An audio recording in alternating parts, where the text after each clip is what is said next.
إذن السلام عليكم الإخوان، تحياتي للجميع، مرحبا بكل من يتابعنا داخل الوطن وخارجه. إذن مبروك علينا التأهل إلى دور النصف النهائي كأس إفريقيا المغرب 2025 أمام منتخب صعب المراس واللي هو المنتخب الكاميروني، وبذلك المغرب يفك عقدة البلد المنظم، لأن المنتخب الكاميروني عندما يلتقي بالبلد المنظم يخرج من البطولة. أخرج 7 منتخبات التقى معها في المسابقة في دور خروج المغلوب، وأخرجها من المسابقة وهي البلد المنظم إلا المنتخب المغربي.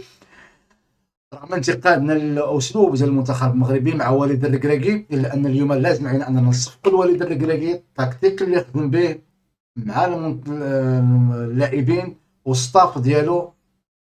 خنقنا المنتخب الكاميروني في الدقائق تقريبا جميع المباراة، ما كانش ولا تسديدة مؤطرة تقريبا على مر الدقائق. بونو كان في شبه راحة، ما وصلتوش بزاف د الكرات المؤطرة اللي غتشكل خطورة على المنتخب، وهذا الشيء كيرجع للطريقة اللي لعب بها المنتخب المغربي. الباكلو يعني كما لاحظتوا ديجا قلتها في الفيديوهات الماضية، الا بغينا نربحوا الكاميرون حكيمي ما يطلعش، دو ما يطلعش، 4 المدافعين بقاو فيكس، حتى من التيران يعطيو الكره للمهاجمين الا كانت هجمه باش ما نخليوهمش الفراغات. وهذه هي الطريقه باش لعب الركراكي تقريبا، رغم ان كانت بعد الهفوات في وسط الميدان ديال بلال الخنوس اللي خدا صفراء وكان غادي ياخذ الصفراء الثانيه، لكن لحسن الحظ الحكم ما عطاش البطاقه الصفراء الثانيه.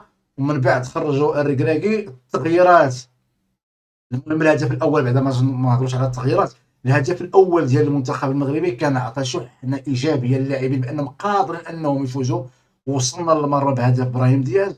الشوط الثاني بمجرد وصول الدقيقه 70 الركراكي دار تغييرين، دخل نصيري وخرج الكعبي، خرج بلال الخنوس ودخل تيرغالين، وتراجع على المنتخب الوطني المغربي. كلشي قال هذاك خطا، ربما انا وليد الركراكي كان ربما غيدافع لمده 20 دقيقه وغيعتمد على المرتدات، لان الدخول ديال النصيري ما كانش الهدف ديالو هو فقط يبين المدرب الكاميروني اللاعب الكاميرونيين بان عندنا مهاجم، ولكن الادوار اللي كان كيقوم بها النصيري هي ادوار دفاعيه بحته فقط.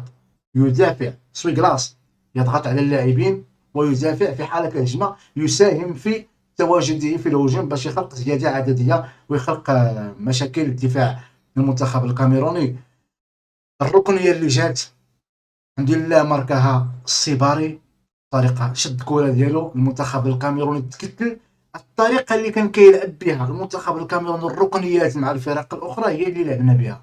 الصباري بقى فيكس خارج المنظومه، يعني المربع الصغير، وملي جات ديك الكره شكل الصباري بالتقنيه ديالو بالمهاره ديالو حط الهدف الثاني. الهدف الثاني اللي ريح اللاعبين واكد لنا بان المنتخب المغربي بنسبه 90% او 80% تقريبا الى المربع الذهبي قبل 10 دقائق من صافره النهايه. بانت ضربه جزاء، كيقول ضربه جزاء، ربما انا ركله جزاء اللي قالوا الناس راه فيها ديال ادم ماسينا. هذا اللاعب هذا اللي كان كلشي خايف منه بالسرعه ديالو ما بانش في المباراه اطلاقا. الرجل ديال ادم ماسينا كانت فيكسات هي الاولى، عاد ضربوا المهاجم الكاميروني كان يبحث عن ضربه جزاء.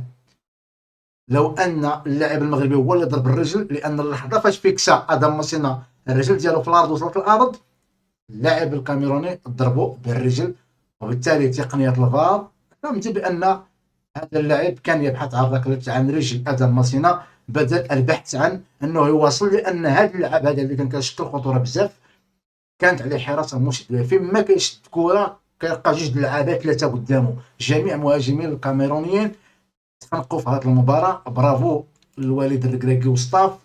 اليوم راه ما ربحناش غير مقابله، ربحنا اللعابه ايضا اللي رجعوا الثقه، ربحنا الجمهور اللي رجع الثقه ايضا. الركراكي قرا الماتش بطريقه مثاليه واكثر من مثاليه، خلق المنتخب الكاميروني، بان باللي عاطي اللعابه كل المفاتيح اللازمه في العمل الدفاعي. الضغط العالي اللي درناه اليوم يدرس، اللو باك اللي درنا اليوم لدرجه ان بونو راه ما تضربات عليه حتى شي تقريبا شي تسديده مكادريه. يعني بونو كان فقط يتابع عن بعد، الدفاع كان واقف، وهذا الشيء اللي بغينا نشوفوه. وبالتالي غادي نختموا هذا الفيديو ان شاء الله. الركراكي هذا اللي بان لي كيعرف فقط يلعب مع المنتخبات الكبيره. فاش كيلعب مع شي منتخب صغير عا كيقصر. فاش كيعرف بان عندي امتحان المنتخب خصو يوجد كيوجد.